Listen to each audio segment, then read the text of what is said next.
Paine sorry for SCG conduct, Ashwin barbs. Tim Paine says his behavior was out of line on day 5 at the SCG, where he was criticized for verbals directed at India veteran Ravichandran Ashwin. Tim Paine has apologized for his conduct at the SCG, admitting he let pressure get to him during the third test and it affected his mood, captaincy and performance. Paine's antics on the final day of the epic draw made headlines around the world, and came on the same day that Paine was fined 15% of his match fee after being found guilty of dissent for appealing to standing umpire Paul Wilson for some fucking consistency. Stump microphones picked up barbs that Australia's skipper directed at India veteran Ravichandran Ashwin during the 122nd over of Monday's Stonewall. Paine claimed, "At least my teammates like me, dickhead," during the spat and mocked Ashwin by asking how many IPL teams wanted you when you asked every single one of them to have you. Paine dropped a catch during the following over, while Ashwin dragged his side to a draw despite a sore back. Paine, speaking in Monday's post-match press conference, argued the spat with Ashwin was all part of the game, no harm done. But the 36-year-old was far more contrite on Tuesday morning when he called an additional unscheduled press conference. "I'm someone who prides themselves on the way I lead this team, and yesterday was a poor reflection," Paine told reporters. "My leadership wasn't good enough. I let the pressure of the game get to me. It affected my mood and then from there affected my performance. I said to our players yesterday, I've had a really poor game as a leader. I let our group down. I'm human. I want to apologize for the mistakes that I made." Paine spoke to Ashwin after play on day 5, telling him, "I ended up looking the fool, didn't I?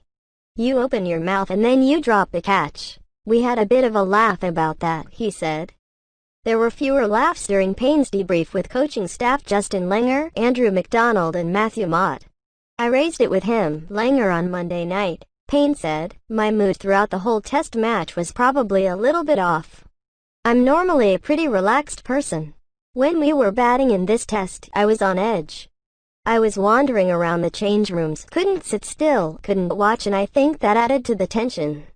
I pride myself on, if anything, taking the tension out of our change room." Paine, who has helped turn around the Australian Test team's image after the Cape Town cheating scandal, is confident the SCG would be a blip on the radar rather than a sign of things to come at the Gabba.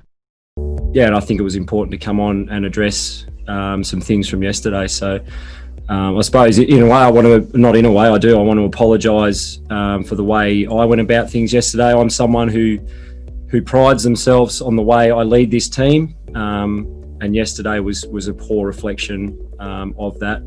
My leadership wasn't good enough. I let the pressure of the game, I suppose, get to me.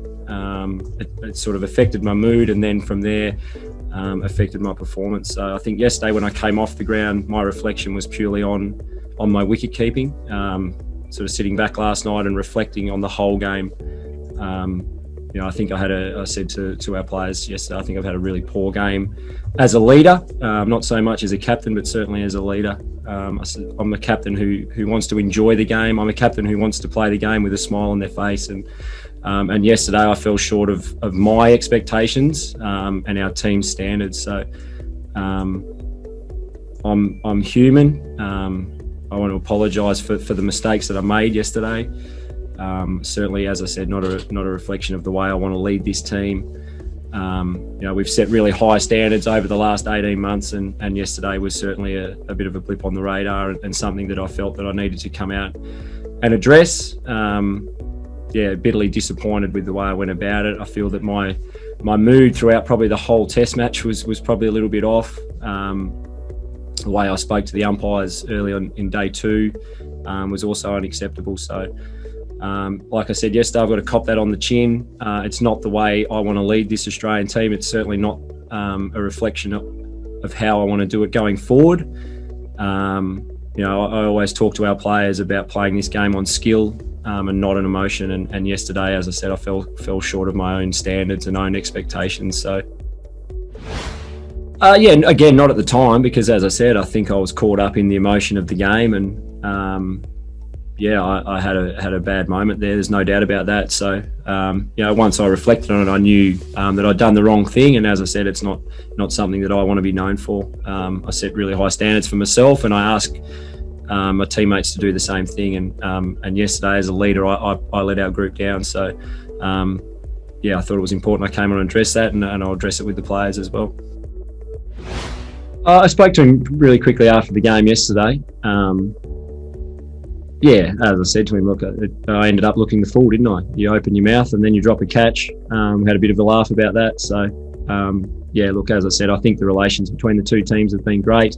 There's a healthy respect. It's very competitive. When it's all said and done, I think the way the spirit of this series has been played 99% of the time has been excellent. So I had a quick chat to him after the game yesterday, but everything was fine. I called him a big head, definitely in Perth a few years ago. So, and no, I don't. I'm not at all muddled by, where the line is. I firmly understand where it is, and as I said, I think in the last sort of 2.5 years, I've done a really good job of leading this team, and yesterday was a bit of a blip on the radar. So again, I need to learn from it. I understand that people are listening, and there is a fine line between going too far and being competitive. But I certainly understand where that is. And as I said again yesterday, I was disappointed with the way I handled the moment. No, not at all, Ben. And I'm glad you actually asked that, because I have spoken to Steve about this, and I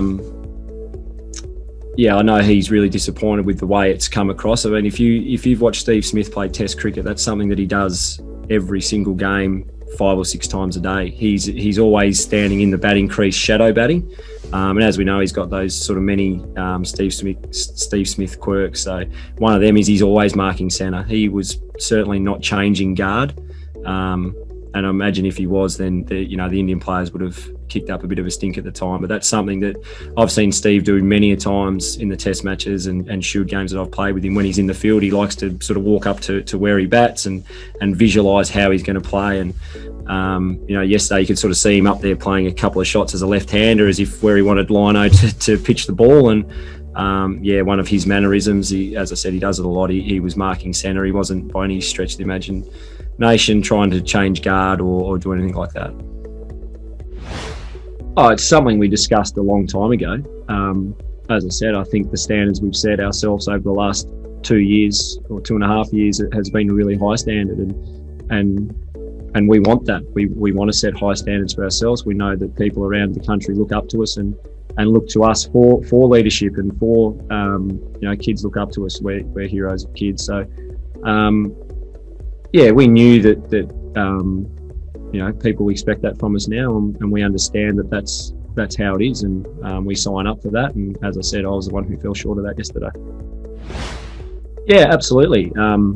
Even this Test match, I think we played pretty good cricket, probably our best cricket of the series, and gave ourselves every chance to win that Test match. So getting to the Gabba, we'd take a lot of positives out of the SCG, particularly from the week before in Melbourne, where we were well below our best. And as I said, I think the areas that we can improve from this game are pretty simple. I think it's all about the way we go about it. We're a better cricket team when we're enjoying ourselves. I sensed yesterday that we were a bit on edge and a bit agitated, and that's my job as the leader to be on top of that and to be able to address it, rather than probably adding to it yesterday like I was. So we go to the Gabba knowing that we've played a pretty good Test match. We need to make a few small tweaks, and if we do, then again we'll be right in it to win the Gabba Test on day 5.